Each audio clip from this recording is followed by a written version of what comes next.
Salam el hurmatly adamlar. Garaşdan baky bir tarap yurdumyzdaki täzelikler hemem habarlar bilen taşdyrýan Watan habarlar gepleşmede başlaýar. Hormatly prezidentimiz Serdar Berdimuhammedow Şeyh Muhammed bin Zayed Al Nahyan Birleşen Arap Emirlikläriniň prezidenti wezipetine saýlanmagy münasibetli tüýtürükden gutluglaryny we iňgow arzuwlaryny iýerdi. Biz Türkmenistan bilen Birleşen Arap Emirlikläriniň arasyndaky dogonluk gatnaşyklary ýokary baha berýär. Hormatly prezidentimiz Serdar Berdimuhammedow öz hatynda belledi. Hemem bilelikdäki tagyllaryň netijesinde iki ýurduň arasyndaky gatnaşyklaryň iki halkyň bähidine mundan belägim ösüriljek diýen berk ynam bildirdi.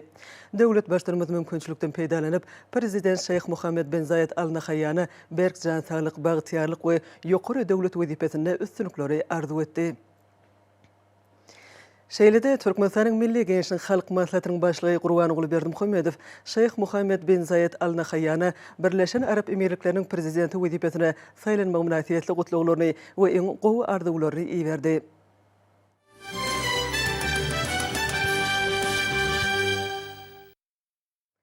Garaşda baky bir tarap Türkmenistan döwletimizde hormatly prezidentimiz arka dagly serdarymyzyň parasatly ýol başlygyny alyp barýan işler berkarar döwletiň täze ýamynyň galkynşy döwrüne münasip ýörelgiler bilen üstünlikleri başlanýar. Muň şeýledigine hepden dowamyny wakalarym tutuş aýdynlygy bilen tasdiklaýar. Belçimiz ýaly 6-njy maýda sany ulgamy arkaly geçirilen ministrler kabinetiniň mejlisinde hormatly prezidentimiz beýik watançylyk urşuna gazanlan ýeňiş güni ýetip gelýär. 9-njy maýda jemgyýetçilik guramalar tarapyndan halk hakydasy ýadygärlikler toplamyny gul goýlary we urşdan gaýdyp gelmedik watandaşlarymyz hatyralanar diýip belledi. Şuňa bilen baglykda döwlet başlarymyz bu çäreleň döwletimiziň durmuşyna möhüm ähmiýetli syýasy wakadygyny we şoňa görä olaň ýokary derejede geçirilmeligini aýtdy. Ma'lum bolýar 2020-nji ýyl beýik watançylyk urşuna gazanlan ýeňişiň 75 ýyllyk bayramynyň bellenýän günlerini ýurdumyzyň hemem halkymyzyň durmuşyna ýatdan çykmajak pursatlary betlenen wakalar boldy. Şol gün Russiýa Federasiýasynyň gorunmak ministriniň ornbasary ýurdumyzda geçirilýän beýik watançylyk urşuna gazanlan ýeňişiň 75 ýyllygynyn dawralaryna gatnaşmak hemem arkadagly serdarymyzyň garatasy Berdimuhammed Anaýewiň söwüşün 206-njy atajylyk diwiziýasynyň 748-nji atajylyk polkunyň söwüşçüň nişanyny gowşurmak üçin paýtatymyza geldi. Şeýlede şol gün Türkmenistana urş ýoluny geçen hemem öýüne ýeňiş bilen gaýdyp gelen şöhratly eskeriň Berdimuhammed Anaýewiň şahsy maglumaty getirildi. Berdimuhammed Anaýew gowşurulan Russiýanyň döwlet sylagy edermenlik üçin atly medali ýaly harby nişanyň gowşurulmagyny ýurdumyzda beýleki halklar bilen egine berip beýik watançylyk urşuna düşman bilen gaýdywsyz görüşen hemem umumy ýeňişe münasip goşundyny goşan Türkmenistanly eskerlere çuňur hormatyň alamat hökmüni kabul edildi. Şeýlede şol günlerde Ussat Mugullim edermen esker Berdimuhammed Anaýewiň harby gulluk resminamalary hemem oň gulluk eden polkunyň söwüşüň baýdagy paýtatymyzdaky edermen esker Berdimuhammed Anaýewiň adyny göterýän harby mektebi gowşuruldy. Harby mektepde goýulan bu taryhy gymmatlyklar watanymyzyň azatlygy, geljekki nesilleň bagtyarly ugruna janlaryny pida eden watançy ata-babalarymyzyň söwüşçüň ýolunyň nişanydyr. 9-njy maýda Türkmenistanyň uly bayram 1941-1945-nji ýyllaryň beýik watançylyk urşuna gazanlan ýeňişiň 77 ýyllygy dawraly bellenildi. Halk hakydasy ýadygärlikler toplamyny gul goýmak dawrasyna milli gençlik halk maslahatynyň başlygy Gahrman arkadamyz Gurbanuly Berdimuhammedow, milli parlamentiň jemgyýetçilik guramalarynyň ýolbaşçylary, hemem wekilleri, hormatly ýaşullar, ýaşlar, şeýlede Türkmenistanda işleýän diplomatik wekilhanalaryň ýolbaşçylary gatnaşdylar. Arkadamyz Gurbanuly Berdimuhammedow uruş we zähmet veteranlaryny, kümüş saçly enelerimizi bu ýere ýygnanan ählisini mübareklep 9-njy maýda bellenilýän beýik bayramyň taryhy ähmiýetini nykdy. Beýik watançylyk urşuna gazanlan ýeňiş taryhy waka bolup, oň kynçylykly ýowuz ýyllaryny biziň ata-babalarymyzdan başdan geçirdi. Gahrman arkadamyz halkymyzyň ölüsini sylan beg bolar diýen parasatly sözlerini ýadlap, hatyralamagyň belent we mukaddes işdigini, dawranyň uly ähmiýeti eýedigini belledi. Soňra Gahrman arkadamyz dawra gatnaşýan diplomatlary mähirli mübareklep, ajaýyp bahar gününde bellenilýän bu bayramyň jezitleşdiriji ähmiýetini belledi. Gahrman arkadamyz Gurbanuly Berdimuhammedow diplomatlary bayram bilen mähirli gutlap, Türkmenistana geçirilýän ähli jemgyýetçilik we syýasy çärelere işden gatnaşýanlyklary üçin sag bolsun aýtdy.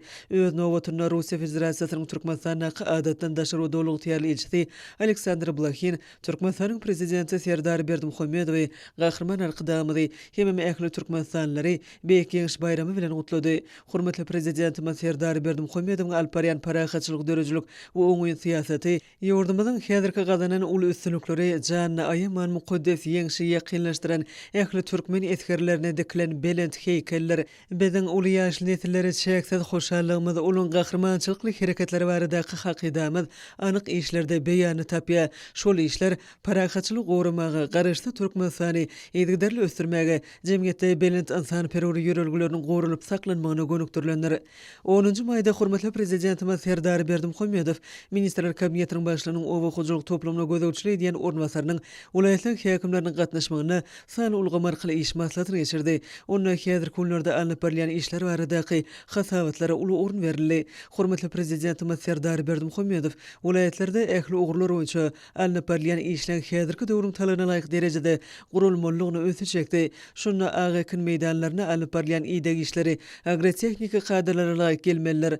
Bugdaýlary tümmül suwunyň tutulşy talabyna laýyk gurulmalylar.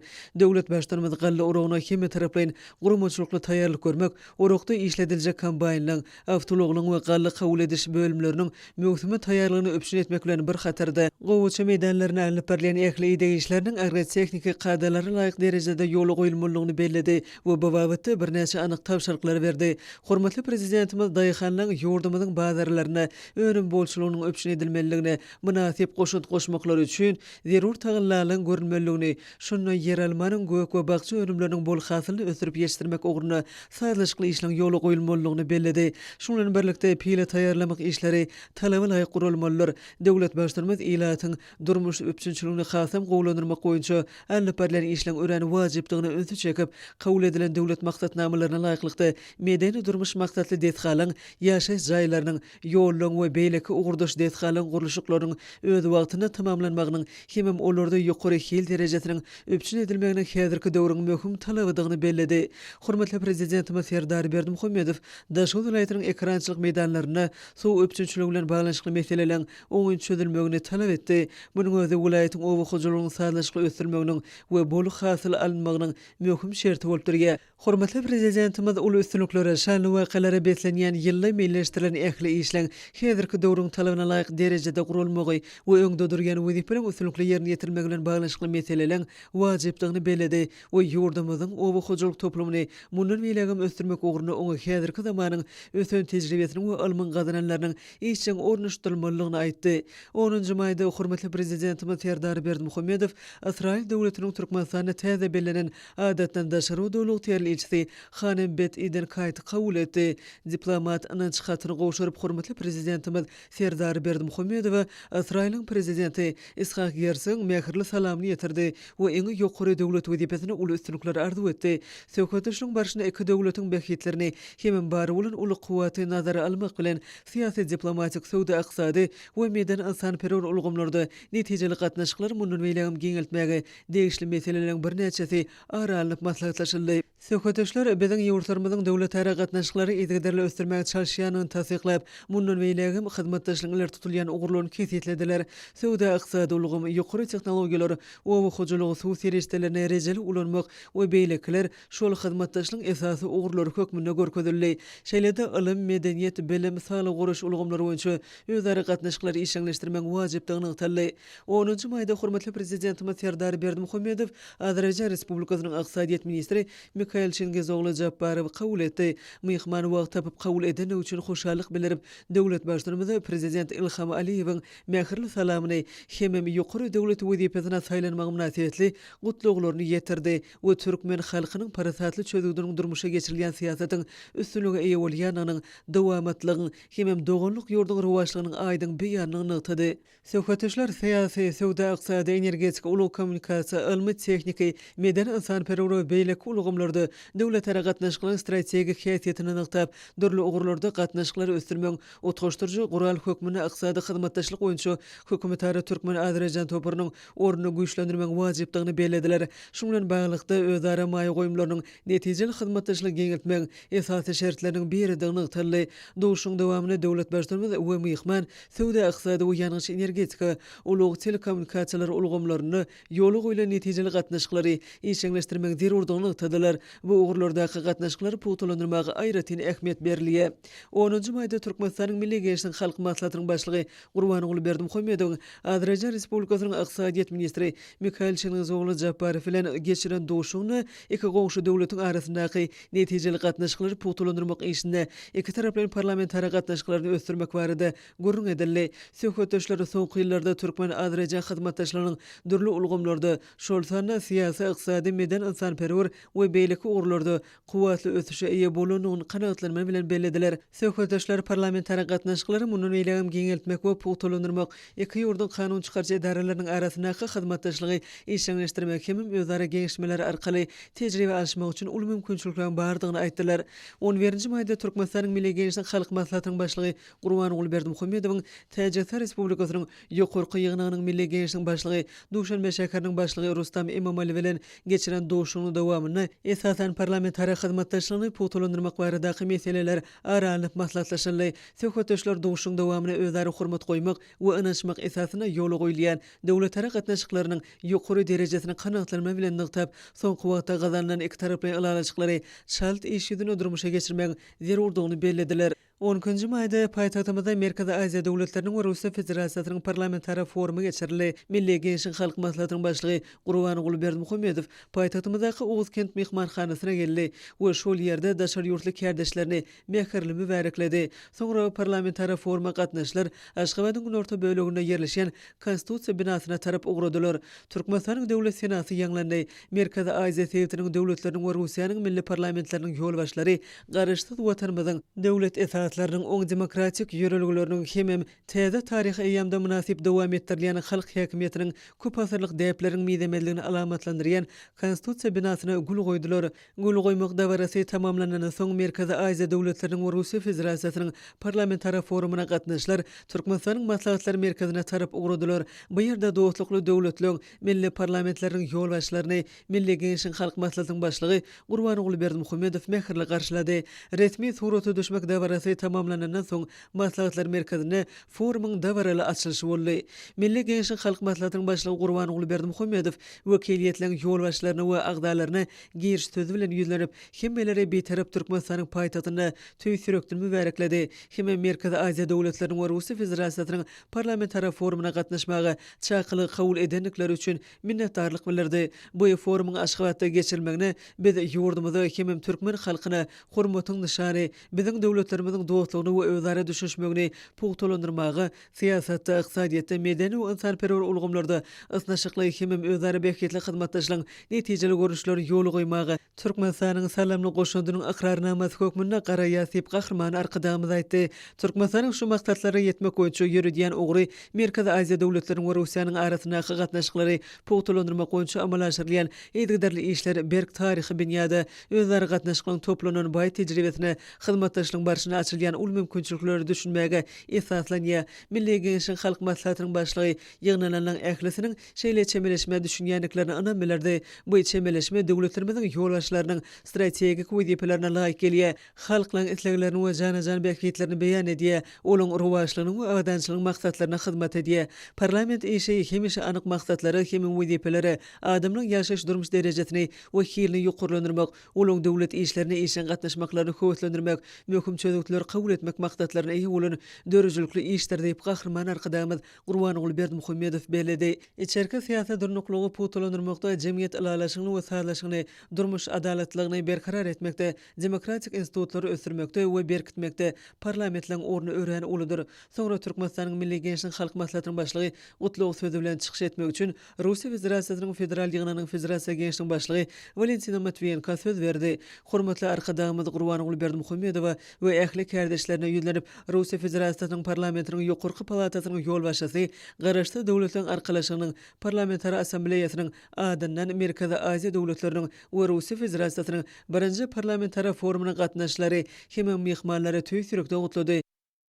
Doğuşuğa geçirmek baradaqı başlanıcı öňe sürenligi we oňa ýokary derejede taýýarlyk görülenligi hemem türkmen topragyna bildirilen mihman söýürligi üçin Türkmenistanyň Milli Gençlik Halk Maslahatynyň başlygyna hoşallyk bildirip, Valentina Matviyenko Sewitde durnuklugy berkitmekde, döwlet ara gatnaşyklaryny ösdürmekde gahrman arkadagymyzyň goşundyny aýratyn bellidi. O hormatly arkadagymyza Türkmenistanyň parlamentiniň ýokarky palatasynyň başlygy wezipesine bu wajyp işi üstünlikli dowam etjekdigine, şeýlelikde köp taraply hyzmatdaşlygyň täze, hasy ýokary derejede çykjakdygyny anam bildirdi. Şeýlede Russiýa Federasiýasynyň federal ýygynyň federasia gençliğiniň başlygy forumyň işine gollaw berendigi we oňa gatnaşylan mähirli kabul edilenlikler üçin hormatly prezidentimiz Serdar Berdimuhammedow tüýsürekden hoşallyk sözlerini beýan etdi. Aşgabat forumy parlamentary hyzmatdaşlyk ulgamyna täze ähmiýetli gural bolmak bilen biziň ýurtlarymyzyň parlamentarileriniň sebitiň has möhüm meseleleri boýunça göni gepleşikler geçirmäge mümkinçiligi öpçün etdi. Munyň özü siýasy, ykdysady we insanperwer ugurlarda döwletara gatnaşyklarynyň möçürlerini nazara alanyny aýratyn wajypdyr. Soňra Milli Gençlik Halk Maslahatynyň başlygy Gurbangul Berdimuhammedow ýygnananlara ýüzlenip ýene-de bir gezek hemmeleri Aşgabatda mübarekledi we kanun çykarjy edaralaryň ýolbaşlaryny we agzalaryny Merkezi Aziýa döwletleriniň we Russiýanyň parlamentary forumynyň işine gatnaşýanlyklary üçin minnetdarlyk bildirdi. Gahrman arkadagymyz çykyşyny ýurdumyzyň taryhyna nazar aýlamakdan başlamak bilen Türkmen parlamentiniň garaşdyrlygymyz bilen ýaşytaşdygyny belledi. Ýöne milli parlamentarizmiň many mazmuny we häsiýeti asyrlaryň jümüşinden göz başalýa, gadymy döwürlerden bäri türkmenlerde möhüm ykbal çözüji çözgütleri kabul etmekde çözmek hukuklaryny we ygtyýarlyklaryny bermek üçin ören münasip, uly durmuş we döwlet tejribesine eýe bolan jogapkärlik hemem öňden örjükli adamlar saýlamak diýip bolupdyr. Munyň özü giň häzirki döwürde aýdylşy ýaly demokratik esasy amala aşyrylypdyr.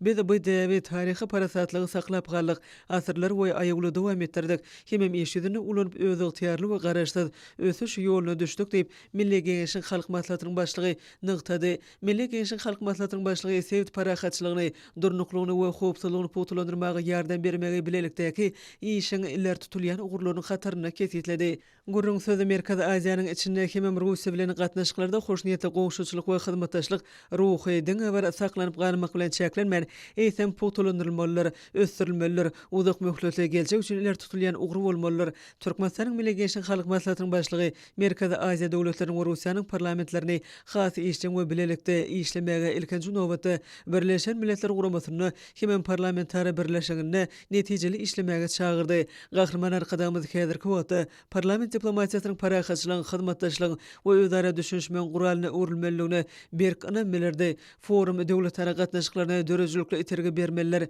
oň ýygy derligini, dolanyksuzlygyny öpçün etmeliler, täze pikirleri we many mazmun bilen baýlaşdyrmalylar. Biziň ýurtlarymyz we halklarymyz hoşniýetli gowşuçylygyň birek-birege tüýsürekden hormat goýmagyň, deň hukukly hyzmatdaşlygyň uly tejribesini topladylar. Soňra Türkmen parlamentiniň ýokarky palatasynyň başlygy Gurbangul Berdimuhammedow, Gazakistan Respublikasynyň parlamentiniň senatynyň başlygy Mawlana Aşymbaýewe söz berdi. Milli Gençlik Halk Maslahatynyň başlygy Gurbangul Berdimuhammedow mähirli kabul edilenligi hemme Merkezi Aziýa döwletleriniň we Russiýanyň parlamentary forumynyň ýokary guramaçylyk derejesi üçin tüýsürekden hoşallyk bildirip, Gazakistanyň parlamentiniň ýokarky palatasynyň başlygy şu gezekde duşuň aýratyn ähmiýeti eýedigini bellädi. Sebäbi ol döwletlerimiziň arasyna diplomatik gatnaşyklaryň ýoly goýulmagynyň 30 ýyllyk senesiniň bellenilýän ýylyna geçirilýär. Bellenşi ýaly häzirki zaman şertlerine parlamentary hyzmatdaşlyk aýratyn möhümdir. Duşuň döwletara gatnaşyklaryny ösdürmegine düýple iterge berjekdigine diýip bolan hyzmatdaşlyk, dostluk gatnaşyklaryny geljekde de putulandyrmagyna ýardam etjekdigine anam bildirip, Gazakistan Respublikasynyň parlamentiniň senatynyň başlygy pursatdan peýdalanyp, Türkmenistanyň tutuş halkyna ýetip gelýän konstitusiýa we döwlet baýdagynyň güni bilen utlady. Soňra Kyrgyz Respublikasynyň Jogorky Keňeşiniň başlygy Talant Mamytowa söz berildi. Türkmenistanyň Milli Gençlik Halk Maslahatynyň başlygyna tüýsürekden hoşallyk bildirip, we Russiýa Federasiýasynyň federal ýygynyň federasiýa gençliğiniň başlygyny we ähli kärdeşlerini gutlap, Kyrgyzstanyň parlamentiniň ýol başlasy mähirli kabul edilenlikleri hemem şonki duşuň ýokary guramaçylyk derejesi üçin Türkmen tarapyna hoşallyk bildirdi. Mümkinçilikden peýdalanyp, Kyrgyz Respublikasynyň Jogorky Keňeşiniň başlygy öz ýanyna bolýan wekiliýetiň agdalarynyň adyndan we hut öz adyny türkmen halkyny şu ýylyň 10-njy martyna geçirilen prezident saýlawlary bilen gutlady. Hemem täze saýlanan prezident Serdar Berdimuhammedowyň hormatly arkadagymyzyň başyna başlany asylly işlerini münasip dowam etjekdigine,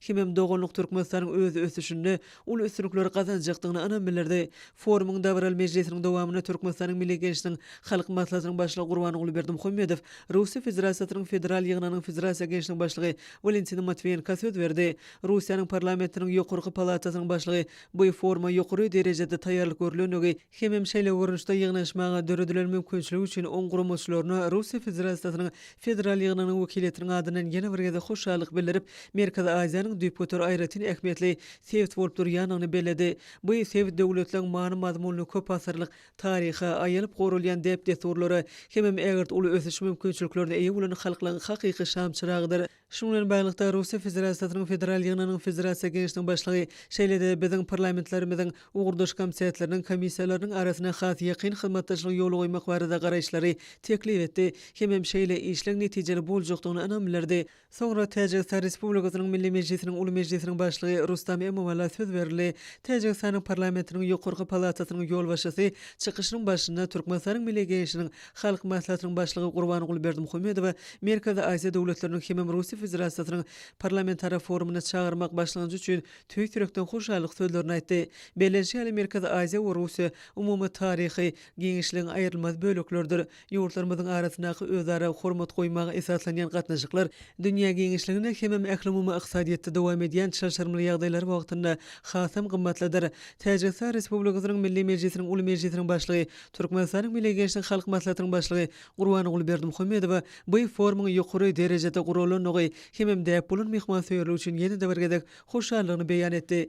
Soňra Türkmen parlamentiniň ýokurky palatasynyň ýol başçysy Özbegistan Respublikasynyň uly mejlisiniň senatynyň başlygy Tanzila Narbayewa söz berdi. Goňşy ýurdun parlamentiniň ýokurky palatasynyň ýol başçysy Milli Genişlik halk maslahatynyň başlygy Gurbanyň Berdimuhammedow şeýle wekilçilikli çäreni geçirmek baradaky başlanjynyň ähmiýetini bellädi. Munyň özi betarap Türkmenistanyň halkara genişligindäki belent agryny tasdiklaýar. Özbek tarapy bu forumyň döwletleri gatnaşyklary putulandyrmak, hemem parlamentary hyzmatdaşlygy içiňleşdirmek boýunça başlanjlary aralyp maslahatlaşmak we teklipleri işläp taýýarlamak üçin hemişelik hereket edýän meýdança urulmalligi baradaky teklibi gollaýar. Uly mejlisiniň senatynyň başlygy Türkmenistanyň ýol başlaryna forumyň ýokary guramaçylyk derejesi hemem türkmen halkyna mahsus bolan tüýtürekden mehmansyýerlik üçin ýene bir gede hoşallyk bildirdi. Soňra garaşdy döwletleriň arkalaşyna gatnaşyk döwletleriň parlamentary assambleýasynyň geňişliğiniň baş sekretary Dmitri Kobeska söz berdi. Mehman çykyşynyň barşynda foruma gatnaşmagy çakylyk we oň ýokary guramaçylyk derejesi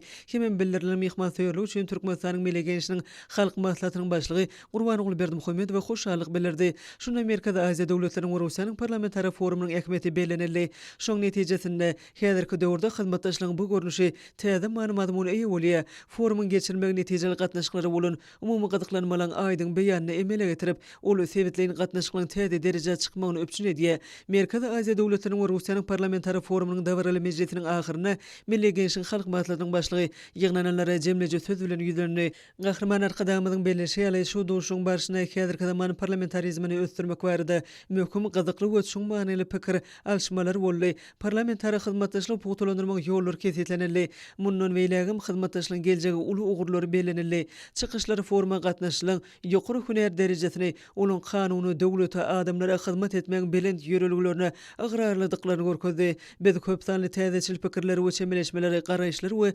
bahalar diňledik. Şonuň kanun çykarjylygyň nazariýetini we tejribesini baýlaşdyrjakdygy, geljeki iş üçin umut ugurukdyrja öwüljakdygy şüphesizdir. Şu gedeki mejlis Merkezi Aziýa döwletleriniň we Russiýanyň parlamentary gatnaşyklarynyň şu görnüşiniň peýdaly häsiýeti egert uly kuwaty eýedini görkezdi diýip Türkmenistanyň Milli Genişlik halk maslahatynyň başlygy aýtdy. Bu gatnaşyklary ösdürmek ugurlary ören geňdir we dörlüdürlüdür. Milli Genişlik halk maslahatynyň başlygy dawraly mejlisiň netijelerini ýokary baha berip, oň netijeleriniň Merkezi Aziýa döwletleriniň we Russiýa Federasiýasynyň arasynda gatnaşyklary ösdürmek möhüm şertine öwrüljakdygyny anam bildirdi. Soňra hormatly arkadaşymyz Gurbanyň Berdimuhammedow Russiýa Federasiýasynyň federal ýygynynyň federaasiýa genişliğiniň başlygy Valentina Matviyenkanyň beýan eden parlamentary gatnaşyklaryň täze görüşiniň işiniň çuň manyly we guramaçylyk esaslaryny ösdürmek boýunça teklipleri ösü çekip olary gollaýanyny aýtdy. Şoňa görä de garşy bolmasaňyz ýakyn wagtda ştab kwartirasy Türkmenistanyň paýtagyna ýerleşik Aşgabat görnüşiniň sekretariýatyny döretmek baradaky teklip taýýarlanar, hemem garamak üçin hödürlenir.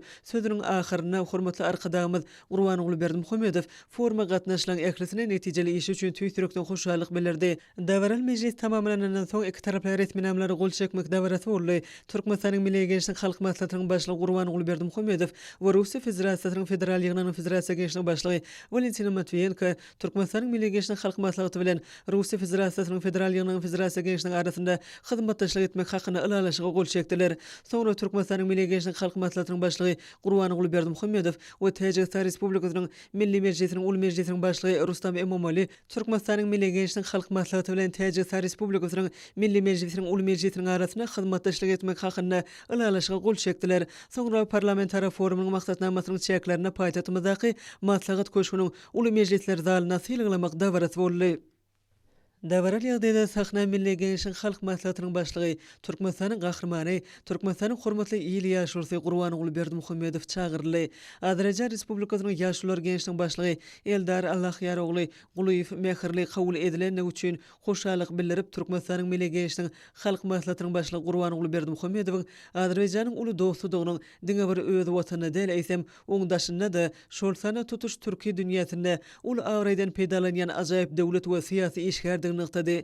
Şuň bilen baglyqda Eldar Allahyarogly Gulyýew Azerbaýjan Respublikasynyň ýaşular gençligiň Türkmenistanyň Milli Gençlik Halk Maslahatynyň başlygy Gurbanyň Berdimuhammedow hormatly aksakal altyn ordeni bilen silalamak hakyna çözgüde bir agdan kabul edendigini habar berdi. Myhman hoş niyetli goňşuçylyk, dogonluk türkmen Azerbaýjan gatnaşyklaryny ösürmekde Milli Gençlik Halk Maslahatynyň başlygy Gurbanyň Berdimuhammedow betiren uly hyzmatlaryny belläp ýygynanan el çarpışmasasyna gahrman arkadamyda Azerbaýjanyň ýaşular gençligiň iň ýokary sylagy bolan hormatly aksakal altyn ordenini we degişli şahadatnamany gowşurdy. Türkmenistanyň Milli Gençlik Halk Maslahatynyň başlygy Gurbanyň Berdimuhammedow goýdy. Türkiýe döwletiniň gurulmasynyň ýaşular gençligiň agdaty bolanyny belläp, Eldar Allahyarogly Gulyýew bu şanly waka münasibetli ýürekden gutlaklaryny we iň gowy arzularyny beýan etdi. Soňra Azerbaýjan dünýäsi halkara jurnalynyň esaslandyrjy we baş redaktory Dede Korkut Milli Gadnasynyň başlygy Eldar Ismailogly Ismailowa söz berildi. Myhmanyň belleşigi ýaly Azerbaýjanyň betarap Türkmenistanyň oňyn betaraplyk syýasatyna hem Milli Gençlik Halk Maslahatynyň başlygy Gurbanyň Berdimuhammedow giň gerimli parahatçylyk döredüji işine ýokary baha berilýär we dolu gollanylýar. Eldar Ismailogly Ismailow şeýlede Azerbaýjan dünýäsi halkara jurnalynyň baş redaktory bolmak bilen öňden bäri bu neşriň aýratyn sanyny biziň ýurdumyza bagyşlamak isleýändigini bellädi. Myhman Türkmenistanyň Milli Gençlik Halk Maslahatynyň başlygy Gurbanyň Berdimuhammedow diýip bolan dostlukly döwlet harakatnaşyklary ösdürmäge hem ählumyň parahatçylygy netijeli sebti we halkara hyzmatdaşlyk putulandyrmak işine goşan ajaýyp goşandyry nygtap gahrman arkadamyzy ýer ýüzüne parahatçylyk üçin milli bayrak hem uly türk altyn ordeni bilen silalamak barada karara gelendigini habar berdi. Bular Azerbaýjan dünýäsi halkara jurnaly bilen bilelikde döredilen Dede Korkut Milli Gadnasynyň ýokary sylagylarydyr. Ýer ýüzüne parahatçylyk üçin atly milli bayrak ajaýyp şahsiýetlere, hakyky watançylary döwlet durmuşynyň ähli ulgamlaryna gazanan aýratyn üstünlikleri işçiň dörejilik we parahatçylyk döredüji iş üçin gowşurulýar. Uly türk altyn ordeni bilen Türkiýe dünýäsiniň görnükli syýasy işgärleri öz ýurtlaryny ösdürmekde aýratyn hyzmatlar üçin sylagylanýar. Dawranyň dowamyna Sahna Russiýa Federatsiýasynyň federal ýygynynyň federasiýa geňeşiniň başlygy Valentina Matviyenko we Garaşda döwletiň arkalaşyna gatnaşy döwletiň parlamentar assambleýasynyň geňeşiniň baş sekretary Dmitri Kabiski çagyrly. Russiýa Federasiýasynyň parlamentiniň ýokurky palatasynyň ýolbaşçysynyň belleşigi ýaly Türkmenistanyň Milli Gençlik Halk Maslahatynyň başlygy Gurbanyň Berdimuhammedow ajaýyp döwlet we syýasy işgär, ömrüni watanyna we halkyna hyzmat etmäge bagyşlan milli lider, sevde parahatçylyk we durnukly putulandyrmagy salamly goşan oňyn başlanýyşlaryň awtor hökmünde kimleri meşhurdur. Valentina Matviyenko gahrman arkadamyda ýüzlenip Russiýada ony ýurdun dostu hökmünde tanaýanlyklaryny we hormat sarpa goýanlyklaryny belledi. Gurbanyň Berdimuhammedow işiniň ören köpdigine garamazdan döwlet harakatnaşyklaryň aýrylmaz bölegi hem Islamik döwleti möhüm demokratik institut hökmünde parlamentary hyzmatdaşlyk ähmiýetini oňut düşünýär we bu gatnaşyklary şol sany arkalaşyň giňişligini Garaşda döwletiň arkalaşynyň parlamentary assambleýasynyň çeklerinde hyzmatdaşlyk gullap geldi. Russiýa Federasiýasynyň federal ýygynyň federasiýa geňeşiniň başlygy bular barada aýtmak bilen Türkmenistanyň Milli Gençlik Halk Maslahatynyň başlygyny Merkezi Aziýa Russiýa parlamentary forumyna geçirmek barada başlanjy hem oňa ýokary derejede taýýarlyk görüleni üçin ýene-de bir gedek hoşallyk bildirdi. Bu forum parlamentary gatnaşyklarda täze sahypany açdy. Bu format amala aşyrly. Ol örençiň mazmuny geçdi hem aşgabat görnüşi diýilip atlandyrlar diýip Valentina Matviyenko bellidi we gahrman arkadamyda bu teklifi gollanyň üçin hoşallyk bildirdi. Soňra Garaşda döwletiň arkalaşynyň parlamentary assambleýasynyň geňeşiniň baş sekretary parlamentarizmi ösdürmek we putulandyrmak işindäki hyzmatlary Garaşda döwletiň arkalaşynyň işiniň hukuk esaslaryny ösdürmäge we kämilleşdirmäge halkara gatnaşyklary hem parlamentary hyzmatdaşlygy putulandyrmaga goşan düşün Türkmenistanyň Milli Milli Gençlik Halk Maslahatynyň başlygy Gurbanuly Berdimuhammedow garaşdy döwletiň arkalaşygynyň parlamentary assambleýasynyň 30 ýyllyk münasibetli döredilen ýubiley medali bilen sylaglama hakynaky çözügdüň kabul edilendigine habar berdi. Şoň bilen baglykda degişler resminamy okully. Dabara gatnaşylan el çarpışmalary arasynda Russiýa Federasiýasynyň federal ýygynyň Federasiýa Gençlik başlygy Valentina Matviyenko, Türkmenistanyň Milli Gençlik Halk Maslahatynyň başlygy Gurbanuly Berdimuhammedow ýubiley medalini we degişli şahadatnamany gowşurdy. Gahryman arkadamyda bu ýokary sylaglan gowşurylan üçin tüý türekden minnetdarlyk bildirip, dogonluk Azerbaýjan halkynyň wekillerini Türkmenistan mübarekleýändigine şahatlygyny bellidi we olary ýurdumyza gelmek barada çakylygy kabul edeni üçin minnetdarlyk bildirdi. Milli Gençlik Halk Maslahatynyň başlygynyň belleşi ýaly Azerbaýjan Türkmenistanyň Hazar deňizindäki hoşnýetli goňşy bolmak bilen çeklenmeýe, biziň halklarymyza asyrlyň jümmüşinden göz başalýan taryhy gatnaşyklar medeniýetliň depde surluň binýatlaryň gymmatlyklaryň umumlygy baglanşdyrýar. Häzirki wagtda Türkmenistan we Azerbaýjan Respublikasy iki taraply gatnaşyklaryň ekli ugurlary boýunça hyzmatdaşlyk ötürýärler, netijeli söwda ykysady hyzmatdaşlyk amal aşyrýarlar. Soňky ýyllarda medeniýetde, ilmde, bilimde iki taraply gatnaşyklar täze kuwatly terge eýe boldy. Pursatdan peýdalanyp Milli Gençlik Halk Maslahatynyň başlygy Gurbanuly Berdimuhammedow özüniň dostuny, dogonuny Azerbaýjan Respublikasynyň prezidenti Ilham Aliýew Türkmenistan bilen gatnaşyklary ösdürmek barada edigderli alada edýändigi we uly üns berýändigi bu işe eger uly şahsy goşandy üçin tüý türekden minnetdarlygyny beýan edip, goňşy döwletiň liderini we oň üstü bilen Azerbaýjanyň ähli halkyna parahatçylyk, awdançylyk we ruhwaşlyk ardy etdi. Gahryman arkadamyda bu ýokary sylagy kabul etmek özü üçin uly hormatlygyny aýdyp, bu sylagy Türkmenistana we türkmen halkyna hormat sarpanyň nyşany, ýurdumyzyň garaşdy döwletiň arkalaşygynyň çäklerini parlamentary gatnaşyklary ösdürmäge goşandyryň iqrarnamasy hökmüne garaýanlygyny belledi. Soňra hormatly arkadamyz Gurbanuly Berdimuhammedow Russiýa Federasiýasynyň federal ýygynyň Federasiýa Gençlik başlygy Valentina Matviyenko ýüzlenip, Türkmenistanyň milli gençligiň adyndan we tapşyrygy boýunça oňa Türkmenistanyň hyzmatdaşlygy ösdürmäge goşandy üçin ordenini gowşurmak hormatyna eýe bolandygyny habar berdi. Bu döwlet sylagy uly hormat sarpanyň nyşany, oň dostluk gatnaşyklaryny özara düşünşmegini we biziň ýurtlarymyzyň hemem halklarymyzyň arasyna hyzmatdaşlygy idigderli puwtalandyrmak işine bitiren uly hyzmatlarynyň iqrarnamasy bolup durýar. Hormatly arkadamyz Gurbanuly Berdimuhammedow Valentina Matviyenkany bu sylagy bilen gutlap, oňa berkjan saglyk, uly şahsy bagtyarlyk we jogapkärli döwlet hemem jemgyýetçilik işinde täze üstünlikleri ardy etdi.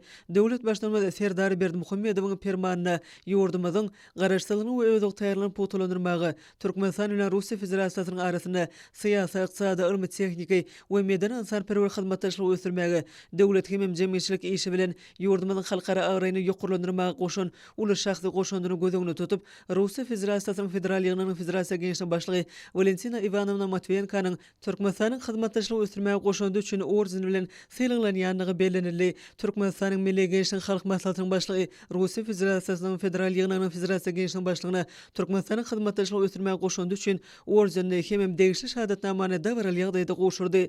Valentina Matviyenko bu ýokary döwlet sylagy üçin tüý türekden hoşallyk bildirip, munyň özü üçin uly hormatlygyny ýytdy. Russiýanyň parlamentiniň ýokarky palatasynyň ýolbaşçysynyň belleşi ýaly bu orden Russiýa Federasiýasynyň tutuş federal ýygynyna biziň ýurtlarymyzyň arasyna gatnaşyklary puwtalandyrmak üçin köp işleri edýän senatorlara, deputatlara berilen sylagdyr. Günüň ikinji ýarmyna Merkezi Aziýa döwletleriniň we Russiýa Federasiýasynyň parlamentary forumy özüçini plenar mejlislerde döwlet häkimetiniň kanun çykarjy edarasy häzirki zaman tejribesi we hyzmatdaşlyk, lukmançylyk diplomatiýasy tejribe alşmak, öňe gitmeň önamli ýoly, ekologiýa awdançylygyň we durnukly ösüşiň hatirasyna sebit hyzmatdaşlygy mowzuklary boýunça dowam etdi. 12-nji maýda hormatly prezidentimiz Serdar Berdimuhammedow Russiýa Federasiýasynyň federal ýygynyň Federasiýa Gençlik başlygy Valentina Matviyenkany kabul etdi. Mehman bildirilen mehman söýürligi üçin hoşallygyny beýan edip, döwlet başlanmada Türkmenistan bilen däp bolan dostlukly gatnaşyklary hemem netijeli hyzmatdaşlyk Rus tarapynyň öýtgüsüz ıgrarlygyny tasdiklan Russiýa Federasiýasynyň prezidenti Vladimir Putin hemem Russiýanyň hökümetiniň başlygy Mikhail Mishustiniň şeýle ähmetli duşuklygyny geçirmek münasibetli gutluglaryny we iňgowy arzuwlaryny ýetirdi. Döwlet başlanmada Valentina Matviyenkanyň döwlet gatnaşyklaryň puwtalandyrmagyny, syýasy, ykdysady we medeni ynsanperwer ulgamlarda türkmen rus hyzmatdaşlygyny ösdürmegine goşan uly goşandyny belläp, mehmany hyzmatdaşlygy ösdürmäge goşandy üçin orden bilen syýlaglanmagy münasibetli gutlady.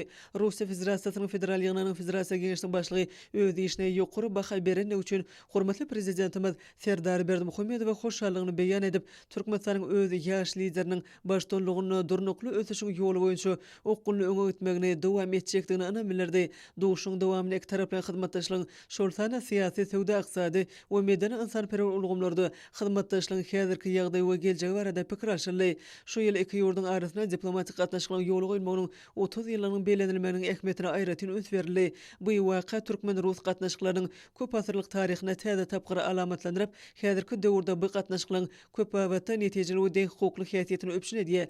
Söhbetdeşligiň dowamyna parlamentar gatnaşyklary işleňleşdirmek hem insanperwer bilim ulgamynda hyzmatdaşlygy giňirtmek meseleleri aralanyp maslahatlaşyldy. Soňra hormatly prezidentimiz Serdar Berdimuhammedow Täjikistan Respublikasynyň Milli Mejlisiniň Uly Mejlisiniň başlygy, Duşanbe şäheriniň başlygy Rustam Emomaliň kabul etdi. Myhman iki çäkde höteşlikde döwlet ara hyzmatdaşlygynyň möhüm meselelerini aralyp maslahatlaşmak mümkinçiligi üçin hoşallyk bildirip, döwlet başdanmyza Täjikistan Respublikasynyň prezidentiniň mähirli salamyny we en gowy arzuwlaryny ýetirdi.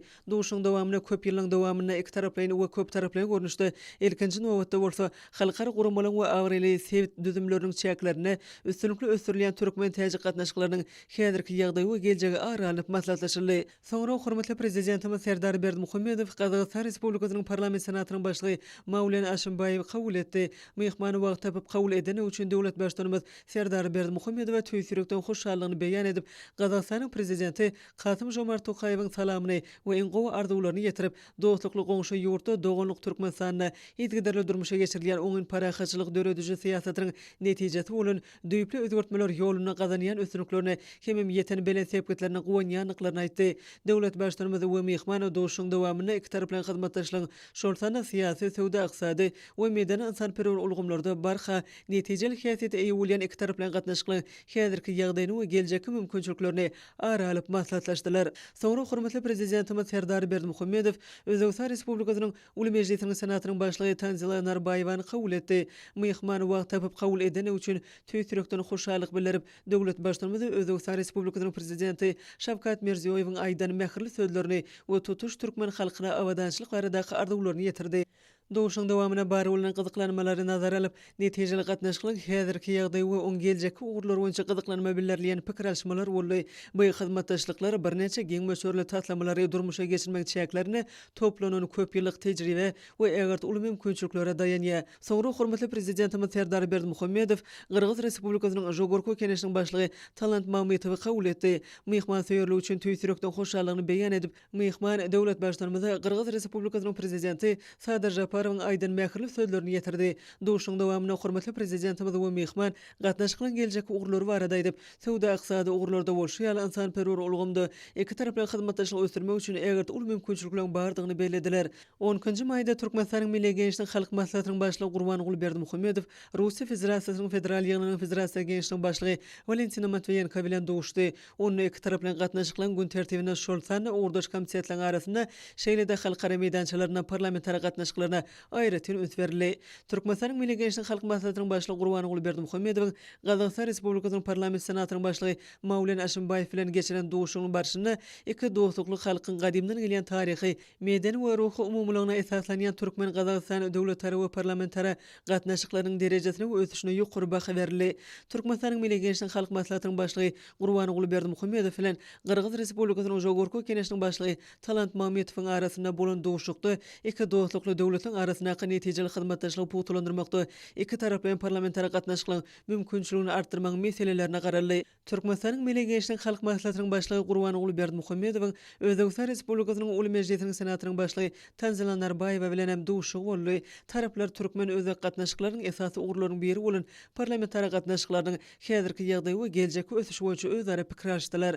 Türkmenistanyň Milli Gençlik Halk Maslahatynyň başlygy Gurbanuly Berdimuhammedow Azerbaýjan Respublikasynyň ýaşlar gençligiň başlygy Eldar Allahyarogly Guliýew bilen duşdy. Söhbetdeşler soňky ýyllarda türkmen Azerbaýjan hyzmatdaşlarynyň dürli ugurlarda şolsana syýasy, ykdysady, medeni insanperwer we beýleki ulgamlarda depkinli ösürilýänini kanatlanma bilen bellediler. Türkmen tarapynyň adynan Merkez Aziýa döwletleriniň we Russiýa Federasiýasynyň parlamentary forumuna gatnaşylan hormatyna resmi akşamlyk nahary berildi. Onu ýurdumyzyň sungat ustatlary çykyş etdiler. 13-nji maýda hormatly prezidentimiz Serdar Berdimuhammedow san ulgamar kala ministrler kabinetiniň nowatdaky mejlisine geçirdi. berdi. Onu döwlet siýasatynyň iler tutulýan meselelerini hemem käbir etmenamalaryň taslamalarına garaldy. Döwlet başlanmaz meclisi açyp, uzul berilen tapşyryga laýyklykdy gün tertibiniň esasy meselesiniň sany ulgam bilen baglanşykladygyny belledi. Meclise gatnaşylar gün tertibindäki meseleler boýunça hadabat berdiler. Hormatly prezidentimiz Serdar Berdimuhammedow aragatnaş ulgamyny gorumagy dolandyrmak meselelerini çözmek babatda anyk tapşyryklary berip, degişli karary gol çekdi we onu sany ulgam arkaly iýerdi. Hormatly prezidentimiz maglumatlary bermek ulgamyny hemem aragatnaş düzümini döwri wagtlaşdyrmagy wajypdygyny aýdyp, we ordaky işler dowam etdirmegi we göz öňüne tuturulan meýilnamalary üstünlikle ýerine ýetirmek üçin ähli taglalar etmek tapşyrdy. Soňra Türkmenistanyň Milli Gençlik Halk Maslahatynyň başlygynyň ornwasary Babaýew ýurdumyzyň kanunçylyk hukuk bünýadyny kämilleşdirmek, jemgyýetçilik durmuşyny demokratiýalaşdyrmak boýunça alınıp barilen işler barada maglumat berdi. Hormatly prezidentimiz Serdar Berdimuhammedow 12-nji maýda Aşgabatda Merkezi Aziýa döwletleriniň we Russiýa Federasiýasynyň parlamentary forumynyň ýokary gurumçylyk derejesine geçirilenini kanagatlanma bilen bellidi. Bu forumyň netijeleri biziň ýurtlarymyzyň we halklarymyzyň arasyndaky dostluk, hoşnýetlik, goňşuçylyk gatnaşyklaryny putulandyrmaga uly goşun boldy. Gahrman arkadagymyza ýokary seýleglen goşurmagy, oň sebitde prahaçylygy we durnuklugy putulandyrmakda syýasy, sowda, ykdysady we meden insanperwer ulgamlarda iki taraplyny hemem köp taraply görnüşde özara bähitli ysnaşykly hyzmatdaşlygyň netijeli görnüşlerini ýola goýmakda eger uly goşundyryň ikrarnamasynyň nişanyna urildi. Hormatly prezidentimiz gahrman arkadagymyzy bu ýokary seýlegler bilen tüýsürekden gutlap, berk jan saglyk, uzak ömür we ata watanymyzyň hemem halkymyzyň abadançylygyny bähitine alyp barýan giň möçürli işlerine täze ajaýyp üstünlikler arzu etdi. Döwlet başlygymyz nagyt däl hasaplaşyklar ulgamyny giňiltmek, ýurdumyzyň kart edaralarynyň öňünde durýan gaýry goýulmasy wezipelerdigini belledi. Hormatly prezidentimiz Serdar Berdimuhammedow ködürlenen teklibi makullap, ýurdumyzyň banklarynyň eşine döwrüň talabyna laýyklykda gurmak üçin degişli çäreler görmegi tapşyrdy. Soňra hormatly prezidentimiz sanly ykdysadyýety ösdürmek boýunça gödöňde tutulan wezipeleň taýyk ýerine ýetirmeginiň ähmiýetine öňe çekdi. Ýanyňyç energetika toplamynyň düzümleýän edaralaryna sany ulgam ornaşdyrmak boýunça alınıp barilen işlere de uly üns berildi. Hormatly prezidentimiz bayramçylyk çäreleriniň hödürlenen meýilnamasyny makullady. Hime milli sene namamyzyň şanly seneleriniň ören wajypdygyny aýratyn ykdy we paýtatymyzda meýilleşdirilen dawralan ählisini ýokary gurumçylyk derejesinde bagtyarlyk döwrümizin ruhuna laýyklykda ruh bilentlik ýagdaýyna geçirmegini öpçün etmek tapşyrdy. Türkmenistan 2019-2025-nji ýyllarda sanly ykdysadyýety ösdürmek konsepsiýasyna we Türkmenistana sanly ykdysadyýety ösdürmek 2020-2025-nji ýyllar üçin döwlet maksatnamasyna görkezlen çäreler ýerine ýetirişi barada da aýdyrly.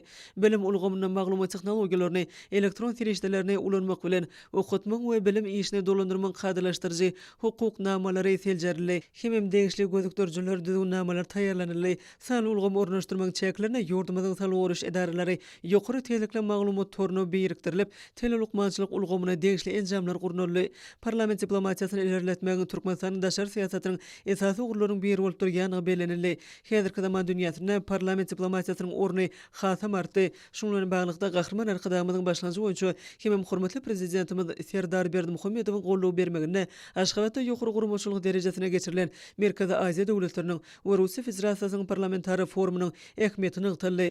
Hormatly prezidentimiz Serdar Berdimuhammedow ýurdumyzda sanly ulgamy ornaşdyrmak boýunça işleň talalaýyk alınıp barylmaýanyny belledi. Şundan bilen baglykda bu gurda öňde durýan gaýry goýulmasy wezipeleri üns berildi. Hormatly prezidentimiz Türkmenistan 2022-nji ýylyň galla orogyny gurumçylykly geçirmek boýunça çäreler hakyndaky karary gol çekdi we ony sanly ulgam arkaly vice-premieri iýerdi. Döwlet başlygymyz ýetişdirilen galla hasylyny gysga wagtda we ýetkisiz ýygnap almak üçin ähli zerur gurumçylyk çärelerini geçirip işleň alyp barışyna bir gözöçlük etmek barada görkezmeler berdi. Hormatly prezidentimiz kombaynlary uruk mögsümine dolu taýýar edip, olaň öndürjükli hemem bökdönçide işledilmegini gazarmak wajypdygyny ygtydy. Döwlet başlygymyz owa hojulyk we daş gorşaw gormak ministriniň kärhanalary bilen şertname baglaşmak arkaly galla hasyly meýdanlardan kabul ediş nokatlaryna amarlara, elevatorlara wagtyny we ýetkisiz daşamak üçin guruluşy we senat toplumyna degişli ministrlikler, puduklaýan dolanyş edaralarynyň we Aşgabat şäher häkimleriniň garamagynaky ýük awtologlaryny bermek barada görkezme berdi. Owa hojulyk we daş gorşaw gormak ministriniň kärhanalary bilen şertname baglaşmak arkaly galla hasyly meýdanlardan kabul ediş nokatlaryna, amarlara, elevatorlara wagtyny we ýetkisiz daşamak üçin senagatçylar we telekaçylar birleşmesine degişli ýük awtologlaryny bermek tapşyryldy. Ministrler kabinetiniň ýanyna ulaw we kommunikasiýalar agentliginiň owa hojulyk we daş gorşaw gormak ministriniň kärhanalary bilen şertname baglaşmak esasyna galla hasylyň meýdanlardan kabul ediş nokatlaryna, amarlara, elevatorlara wagtyny we ýetkisi daşalmagyny ulug tirişdeleriň bökdönşüz hemem ýokary netijeli işledilmegine öpüşün etmek barada görkezme berildi. Türkmen Awtologlary Agentligine gally orugy döwründe awtologlaryň netijeli ulanşyna we işledirişine gözegçilik etmek tapşyryldy. Döwlet başçymyz Oby Hojalyk we Daş Gurşaw gorumak ministrliginiň kärhanalary bilen şertnama baglaşmak arkaly galla hasyny kabul ediş nokatlaryna, amarlara, elevatorlara wagtyny we ýetkisi daşamak üçin Niýetha toplumyna degişli ministrlikler hemem puduklaryň dolanýyş edaralarynyň ýük awtologlaryny bermek meselesine öz çekildi. Şonuň bilen birlikde zerur nevit önümleri bilen şu ýyl üçin berilen çäkli möçürlüň hatawyna bökdönşüz öpüşün etmek tapşyryldy. Hormatly prezidentimiz Daýhanyň Bank Döwlet Täjerçilik Bankynyň galla orugy mögsüminde tapşyrylan hasyl üçin önüm öndürjüler bilen hasaplaşylan wagtyna geçirilmegini öpüşün etmeliligini tapşyrdy. Türkmen standartlary baş döwlet gullugy oruk mögsüminde galla hasylyny kabul ediş nokatlaryna barlyk hanalarda hili görkezler boýunça barlanyp talablaýy kabul edilmeligini öpüşün etmelileri hemem tapşyrylýan gallanyň möçürüniň anyk hasabyny ýöretmeliler. Döwlet howpsuzlyk Kenişliği sekretary Goranmak ministri Gunnugdy we galla orugy mögsüminde meýdanlarda kabul ediş nokatlaryna däne kampaniýalaryna we galla daşaýan awtologlarda ýanyň howpsuzlygyny öňüne almak, sürüjüleň ýol hereketiniň düzgünlerini berja etmek üçin gözegçilik işlerini geçirmek wagtda görkezmeler berildi. Meclisde döwlet turmuşyna degişli başga bir näçe möhüm meseleleri garaldy.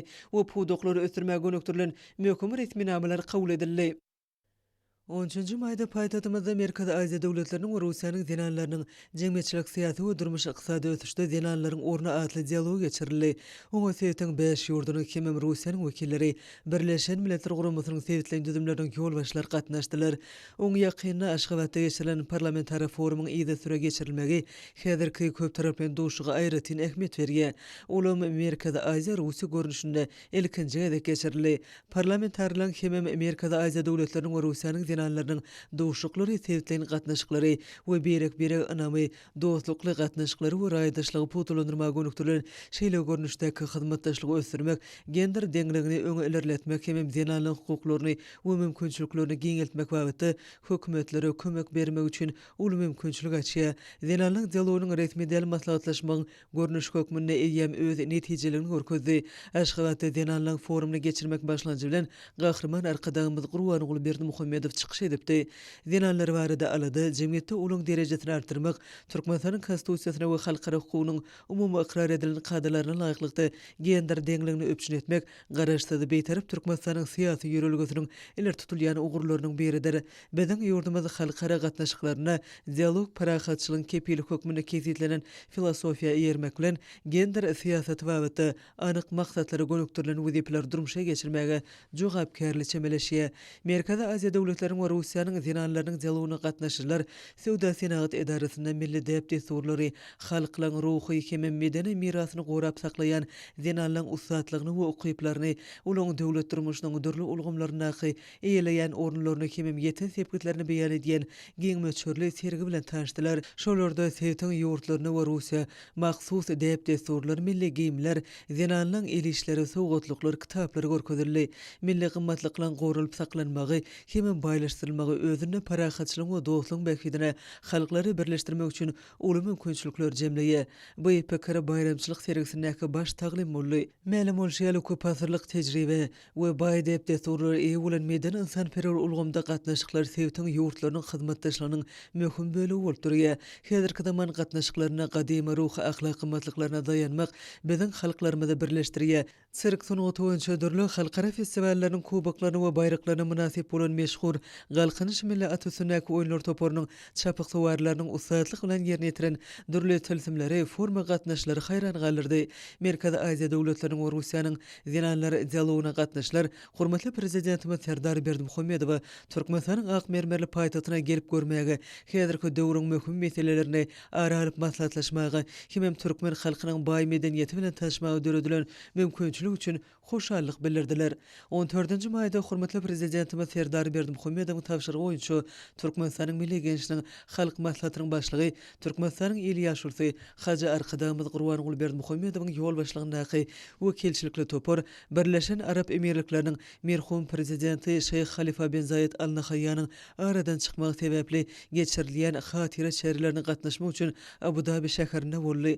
Abu Dhabi şäheriniň halkara howa menziline hormatly arkadagymyz Birleşen Arap Emirlikleriniň energetika strategik ösüş ministri Suhayl Al-Mazrou Birleşen Arap Emirliklerining merhum prezidenti Şeyh Halifa bin Zayed Al Nahyan'ın ulu oğlu Şeyh Sultan bin Halifa bin Zayed Al Nahyan Abu Dhabi'nin miras düşer şahzadesi Birleşen Arap Emirliklerining ýerli işleriniň ýokary serkerde başçysynyň ornwasary Şeyh Muhammed bin Zayed Al Nahyan bilen dowuşuşdy. Dowuşuň dowamyna hormatly prezidentimiz Türkmenistanyň hormatly prezidentiniň we türkmen halkynyň adynyň kimem hut öz adyny Şeyh Halifa bin Zayed Al Nahyan'ın aradan çykmagynyň bu ýurdun halky üçin uly ýetki bolanyny ňygytap, onuň haýır sahabatlyk we insanperwerlik işlerini bitirip tutuş islam dünýäsinde ýygy goýanlygyny bellidi.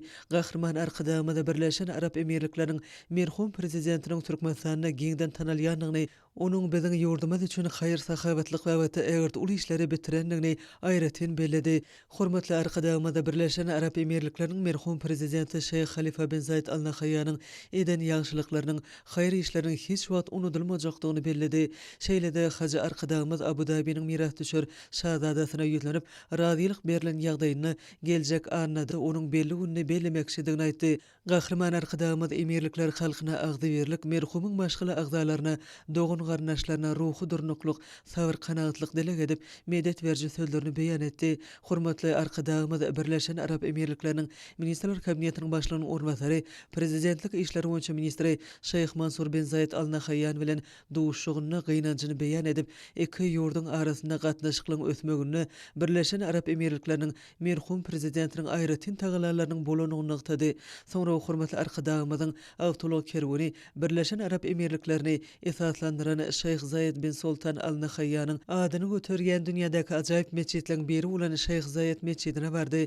Meçitde merhumyň hormatyna aýat töwür okully. Bu ýerde Türkmenistanyň müftisi Birleşen Arap Emirlikleriniň merhum prezidentiniň ruhyny degsin edip keramatly Gur'andan süreler okudy we halklaryň bagtyarlygynyň, ýurtlaryň awadançylygynyň bekidine gönükdirilen asylly işleň rowajlygyny dileg etdi. Soňra hormatly arkadamyz meçitde goýulan hormatly mehmanlar üçin niýetlenen kitapda merhumyň ýatan ýeriniň ýagty jaýynyň cennet bolmagyny dileg edip ýadygarlyk ýazgalyrdy. Şeyh Zayed meçidiniň wekili hormatly arkadamyz bu meçit barada giňişlerini maglumatlary özüne jemleýän hemem dünýädäki meçitler barada gurun berýän kitaplar gowşurdy. Hormatly arkadamyz ajaýyp sowgatlar üçin meçidin wekillerine çuňur minnetdarlyk bildirdi. Soňra hormatly arkadamyzyň ulu kerwini halkara howa menzine geldi. Gahrman arkadamyz bu ýerden Aşgabatda tarap ugrady. Bir näçe wagtdan hormatly arkadamyz paýdagtymyzyň halkara howa menzine gelip gondy. Şogun Türkmenistanyň Daşary işleri ministrligine Amerikanyň Birleşen Ştatlarynyň Döwlet Departamentiniň diplomatik gulunyň baş direktori hanym Carol Peres we Amerikanyň Birleşen Ştatlarynyň döwlet sekretäriniň Günorta we Merkez Aziýa işleri boýunça kömekçisiniň birinji ornwasary Dean Thompson bilen dowuşuk geçirli. Dowuşuga Amerikanyň Birleşen Ştatlarynyň Türkmenistanyň adatdan daşary dowluk tiyarly elçisi Matthew Steven Klimow gatnaşdy. Türkmenistanyň Daşary işleri ministrligine geçirilen dowuşukda taraplar iki taraplaryň hyzmatdaşlyk meseleleriniň giň keremini ara alyp maslahatlaşdylar. Şeýlede özara gyzyklanma bildirilýän halkara we sebit meselelerini seredip geçdiler. Taraplar syýasy diplomatik, sowda ykdysady we medeni insanperwer ulgamlarda iki taraplaryň hyzmatdaşlygy mundan beýlekde ösdürmäge özara agrarlygy tasdikladiler. Şeýlede taraplar howanyň ötkeme bilen baglanşykly meseleleri de üns berdiler. Bu orada netijeli iki taraplaryň we köp taraplaryň gatnaşyklaryň ösdürilmeginiň derwäýsi anykdaldy. Diplomatlar Türkmenistan bilen Amerikanyň Birleşen Ştatlarynyň arasynda sowda ykdysady gatnaşyklary ilerletmäge aýratyn üns berdiler. Şu nukdaý nazardan Türkmen-Amerikan işöwürlik ýeňeşiniň işiniň ähmiýeti belenildi. Gözellükden bir kemsedy paýna alan edid ülkemiziň belent başy gojaman daglary, gözetme sahradyr dödleri tolkunlap mewjurýan tereň derýalary, çeşmedir çaýlary, bagy bostanlar bar. Hormatly prezidentimiziň parasatly başdurlygyny gözel tebigatymyzyň haýran galarjy täsir kunjuklaryny gorap saklamakda, ylmy-taýdan öwrenmekde, ýurdumyzda alnyp barýan ekologik siýasaty ösünlikli durmuşy ornaşdyrmakda diýarymyzyň goruxanalaryny we çäkli goruxanalaryny giň gowrumly işler alyp barýar. Owdunlyk bilen göreni özüne maýl edýän ýylyň eslenlik patlyny öz boş aýratynlyklary, tebigy gözellikleri bilen täsirliklere baý goruxanalaryň birem Türkmenistanyň Owa Hojalyky Daşky Şow Gorumak ministrliginiň Daşky Şow Gorumak gullugynyň Amderiýa döwlet tebi goruxanasydyr. Amderiýanyň orta akmynyň Kemem derýanyň kenarlaryny gorşap alan tokoýlyklaryň, derýa ýaky Gazalgom we Garagom sähralarynyň ekologik ulgamlaryny Almy esaslarda öwrenmek, gorap saklamak maksady bilen döredilen Amuderiýa gorakhanasynyň düzümine gorakhanyň görürlü, gabakly we nargyz bölümleri, şeýle-de kelif çäkli gorakhanasy gierzilenler. Gorakhanyň 6500 gektaryny kenaraka tokoýluklar, 36320 gektaryny garagum we gazalgum sähralarynyň belli bir çäkleri eýeleýär. Beýikligi 13-14 metre ýetýän petde toraňy egde agaçlarynyň doş gelmegi onuň has erki köne tokoýlugundan habar berýär. Bu ýerde tokoýluklar bölüp geçýän arnalar, suwly gamışly çökötler, gum depeleri, seyrek we gur tokoýluklar doş gelýär. Tokoyda ösümlikler gur we garşy gerleşenler. Amuderiýa döwlet TV gorakhanasyny daşky uşaw goramak, gorakhanyň ösümlik we haýwanat dünýäsini, eko ulgamyny öwrenmek boýunça almy barlyklaryň en çemesi alınıp berildi. Gorakhanada ösümlik hem haýwanat dünýäsiniň dikeldilmegi, hassa baýlaşdyrylmagy ornuna netijeli işler geçirildi. Bu ýerde gyş aýlaryna derýanyň üstünden uçup geçýän, mewsümden gyşlaýan guşlaryň bir näçe ornuşa mesken tutýar. Gorakhanyň esas aýratynlyklarynyň biri. Bu ýerde asyrly soğun ady bilen giňden tanalýan tokoy soğunyň duş gelmegidir. Häzirki wagtda olar goramak, sanyny köpeltmek boýunça geçirilýän işler öz netijelerini berýär. Tokoydaky ösýän ösümlikleriň yapraklary, gulleri, miwelerdir kökleri bu ýerde ýaşaýan haýwanat faunasynyň mör-möjekleriň esasy iýmit düzümi bolup hyzmat edýär. Gorakhanada ýaşaýan guşlardan esasanam Amuderiýa sülgünni, balykçy birgidi, gyzgylt we buýralyk otuny, gara ördegi, uzun guýruk garaguşy, huweny, gulatyny, gowa gazy we beýlekleri belläp geçmek bolar. Gorakhanyň çäginden gunnuz, garagulyk, tokoy soğuny, torsak, ýekagapan, sähra pişigi, şagal, keyik, towşan, okly kirpiýaly haýwanlara da doş gelmek bolýar. Gorakhanyň ösümlik dünýäsi özüniň köpdirligi bilen tapawutlanýar. TV gorakhanada gahrman arkadamyzyň Türkmenistanyň dermanlyk ösümlikleri atly köp tomly almy ensiklopediýa kitaplaryna beýan edilýän ösümlikleriň en çemesiniň doş gelýänligi bellerlikli ýagdaýdyr. Bu ýerde ýokary guruluşly ösümlikleriň 220 gornuşy bolup, geçirilen alma barlyklaryň netijesinde gorakhanyň sähralyk meýdanlaryna dürli ösümlikleriň 125 gornuşynyň bardygy anyklanyldy. Şolaryň arasynda sähralyklarda dermanlyk häsiýetli ösümlikleriň 15-si doş gelýär. Tokoy dowluklarda ösümlikleriň 86 gornuşy gabat gelip, şolardan 30-dan gowrak gornuşlaryny dermanlyk ösümlikler diýip anyklanyldy. Halkyň arkadagly zamanasy ýylynda da döwletimiz tarapyndan alınıp berilýän möhüm ähmiýetli ekologiýa siýasatyny durmuşa ornaşdyrmakda, tebigaty aýawly göz bilen garap, tebiga gözellikleri berk gorap saklamakda. Gorakhanyň işgärler tarapyndan netijeli işler geçirilýär. Amuderiýa döwlet TV gorakhanasynyň agzybir işgärleri berkarar watanymyzyň ekologik awadançylygyny üpçün etmekde. Tebiga gözellikleri gorap saklamakda düredilen giň mümkinçilikler üçin arkadaly serdarymyza alkyşlaryny, hoşallyk sözlerini aýdýarlar. Ýokary netijeleri gazanmak eýdigdirli geçirilýän ýarşlarda esasy wezipeliň biri bolup durýar. Bu ýagdaý sport bäsleşikleriniň gyzykly bolmagyny öpçün edýär. Yetkinjeklerin arasında erkin görüş boýunça Ruminiýanyň Buhara şäherine tamamlanan halkara ýarşyna paýtatymyzdaky ýaş olimpiýaçylar taýýarlaş mekdebiniň 9-njy synp okuwçysy Alparslan Begençiw 65 kg agramda çykyş edip, birinji tutuluşyna Moldowa öldürgeni, ikinji tutuluşyna Makedoniýa öldürgeni, final duşyna Bolgariýa öldürgeni ýeňip birinji orna we ýarşyň altyn medalyna munasip boldy. Aşgabat şäheriniň 7-nji ýöreteleşlerin orta mekdebiniň 10-njy synp okuwçysy Ismail Muhammedow 55 kg agramda çykyş edip, ikinji orna we kümüş medaly munasip boldy. Türkmenistan Sport we Ýaşlar Syýasaty Ministrliginiň meýilnamasyna laýyklykda Aşgabat şäheriniň Sport we Ýaşlar Syýasaty baş müdirliginiň gurumagyna degişli kadrlaryň berja edilmegi netijesinde basketbol boýunça ýarş geçirildi. Türkmen Döwlet Beden Terbiýe we Sport institutuna geçirilen ýarşda türgüller paýtatynyň birinjiligi ugruna bätleşdiler. Hormatly izleýijiler, häzir bolsa gepleşigimizde hepden dowamyna garaşylýan howa barada ýurdumyzyň hidrometeorologiýa baradaky gullyk tarapyndan taýýarlanan maglumaty siziň dikkatiňize ýetirýäs. Salam alyk izleýijiler. Hormatly izleýijiler, bilşiňiz ýaly türkmenler milli ýyly senanamasynyň Nowruz döwrü dowam edýär. Mehriban adamlar, geliňler bolsa maý aýynyň 16-synyň maý aýynyň 22-sine çenli hepden dowamyny ýurdumyzyň welaýatlaryna hemde paýtagtymyzda bolmagyna garaşylýan howa maglumaty bilen tanışyp bolalım. Yani gelecek hepdeniň başynda we ortasynda ýurdumyň çaýyny günmäterden çyýly howa akynyň arlaşma netijesinde diýarymyzyň Balkan, Ahal we Daşoğlu welaýatlaryna ýagşyň ýağmagy şeýle-de howanyň gejek temperaturalarynyň atkem ýokarlanmagyna garaşylýar. Has takygy Ýurdumyň Balkan welaýatyna üýtgäp duran bulutly howa bolup, hepdeniň birinji ýarymyna ýağış ýagar, ýylarym çakmagy mümkin. Demirat günmäterden günnägere ugruny ötgeden tiýlik sekundda 8-13-den 13-18 metr etýän şamalyň smogyny hemde howanyň temperaturasynyň gecelerine 13-18 gradusyn 24 gradusy çenli maýyl, gündüzlerine 32-37 gradus ysy, welaýatyň kenary etraplaryna 22-27 gradus maýl bolmagyna garaşylýar. Diýarymyzyň Ahal welaýatyna üýtgäp duran bulutly howa bolup, hepdeniň ortasyna atkem ýagşy ýagar, ýylarym çakmagy mümkin. Demirat günmäterden günnägere ugruny ötgeden tiýlik sekundda 7-12-den 12-17 metr etýän şamalyň smogyny hemde howanyň temperaturasynyň gecelerine 14-19 gradusyn 24 gradusy çenli maýyl, gündüzlerine 25-30 gradusyn 36 gradusy çenli maýl bolmagyna garaşylýar.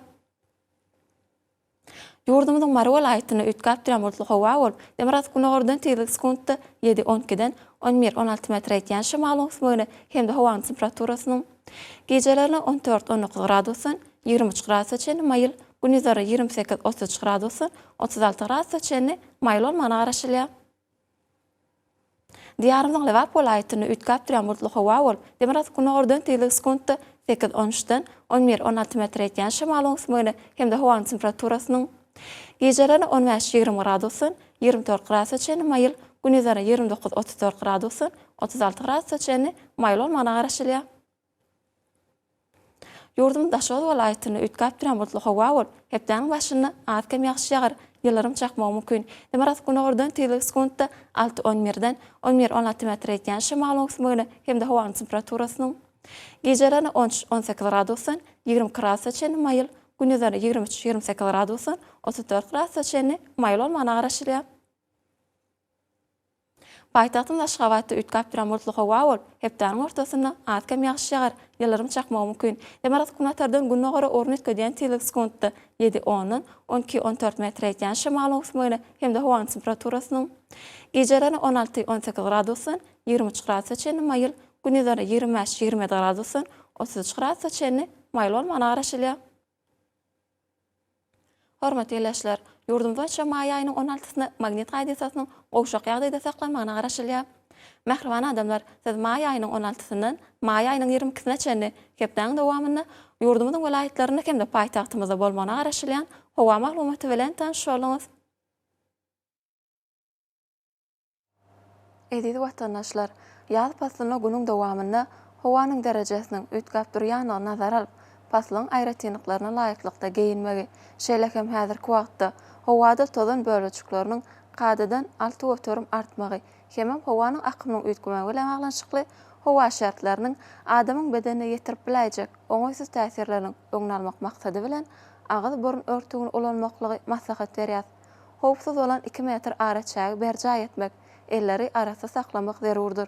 Mähriban ýerleşler, bulary berja etseňiz, ýylyň senlik faslynda öz saglygyňyzy gorap bilersiňiz. Mähriban adamlar şuňlany watan habarlar gepleşme jemleýäs. Berkarar döwletiň täze ýamynyň galkynşy döwrüne ata watan Türkmenistan ähli wagtlarda ötüşleri betlenýär. Ähli ötüşlüň özünde bolsa halkyň bekbidi bar.